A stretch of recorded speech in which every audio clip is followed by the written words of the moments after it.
Hello friends, ഇന്ന് ഞാൻ തയ്യാറാക്കുന്നത് എണ്ണയിലൊന്നും മുക്കി പൊരിക്കാത്ത നല്ല ടേസ്റ്റിയായ ഒരു സ്നാക്കാണ് കേട്ടോ. കുട്ടികൾക്കും വലിയവർക്കും ഒക്കെ ഇഷ്ടപ്പെടുന്ന നല്ലൊരു സ്നാക്കാണ്. അപ്പം അതിന് വേണ്ട ഇൻഗ്രീഡിയൻസ് ആണ് കേട്ടോ ഇതൊക്കെ.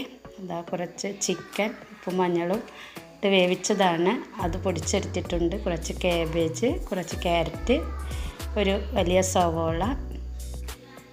ഇനി നമുക്ക് ഈ ചിക്കൻ ഒന്ന് എണ്ണയിലിട്ടിട്ട് ഒന്ന് ഫ്രൈ ആക്കി എടുക്കണം, ചെറുതായിട്ടൊന്ന് ഫ്രൈ ആക്കി എടുക്കണം കേട്ടോ.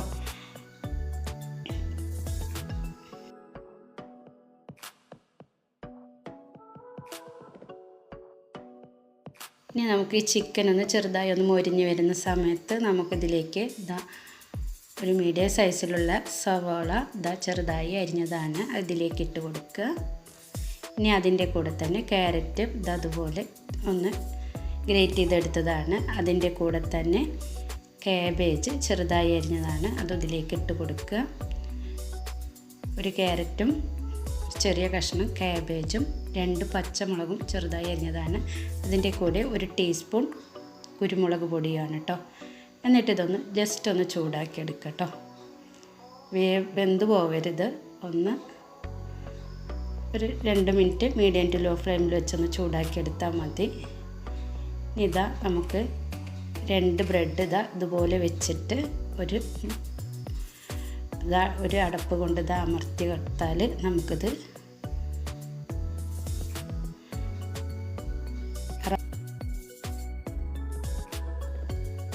അപ്പോൾ ഞാനൊരു 10 ബ്രെഡ് എടുത്തിട്ടുണ്ട്. എനിക്കൊരു 5 നന്നായിട്ട് കിട്ടിയിട്ടുണ്ട് കേട്ടോ.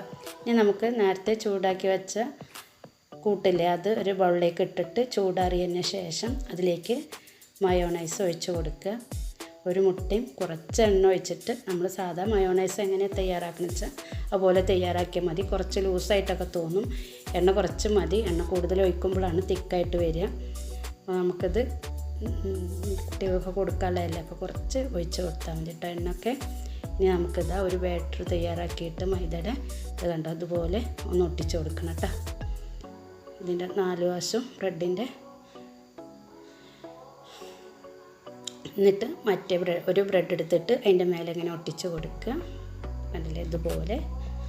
ഇതാ ഒരു കഷ്ണം ബട്ടർ ഞാൻ പാനിൽ ഇട്ട് കൊടുത്തിട്ട് അതൊന്ന് ചൂടാക്കി അതുപോലെ ആക്കിയതിന് ശേഷം നമുക്ക് ബ്രെഡ് അതുപോലെ തിരിച്ചു മറിച്ചൊക്കെ ഇട്ടിട്ട് നല്ലൊന്ന് വേവിച്ചെടുക്കുക കേട്ടോ. ലോ ഫ്ലെയിമിലിട്ടിട്ട് വേണം വേവിച്ചെടുക്കാൻ. ഒരു ചെറിയ കഷ്ണം ബട്ടർ കൂടി ഞാൻ അതിൽ ചേർത്തിട്ടുണ്ട്. കരിഞ്ഞു പോകും, അതുകൊണ്ട് നല്ല ശ്രദ്ധിക്കണം കേട്ടോ.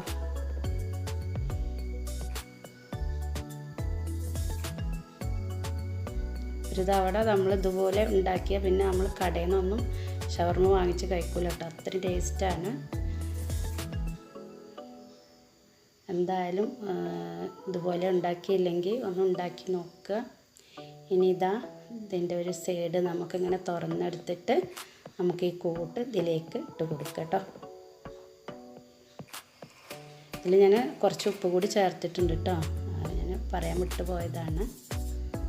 നമുക്ക് ആവശ്യത്തിനുള്ള ഉപ്പ് ഇതിലേക്ക് ചേർത്ത് കൊടുക്കുക. നമുക്ക് അതിൽ ഞാൻ നിറച്ചിട്ട് കൊടുത്തിട്ടുണ്ട്. ഇത് നമുക്ക് എണ്ണയിലൊന്നും മുക്കി പൊരിക്കാത്തതുകൊണ്ട് നമുക്ക് എത്ര വേണമെങ്കിലും കഴിക്കാം, ഒരു കുഴപ്പമില്ല കേട്ടോ. വലിയവർക്കും ഒക്കെ കഴിക്കാം കേട്ടോ. നല്ല ടേസ്റ്റാണ്. ഒരു പ്രാവശ്യം ഉണ്ടാക്കി നമ്മൾ എപ്പോഴും ഉണ്ടാക്കും, അത്രയും ടേസ്റ്റാണ്.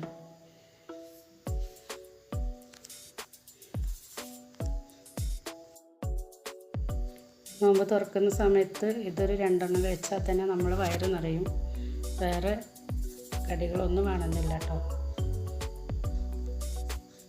ഇതിലിപ്പോൾ ഇനി വേണമെങ്കിൽ ക്യാപ്സിക്കം ചെറുതായി അരിഞ്ഞതും മല്ലിയില അരിഞ്ഞതൊക്കെ ചേർക്കാം കേട്ടോ.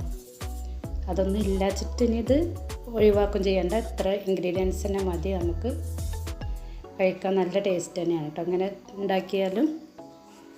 അപ്പോൾ ഒന്ന് ട്രൈ ചെയ്ത് നോക്കുക.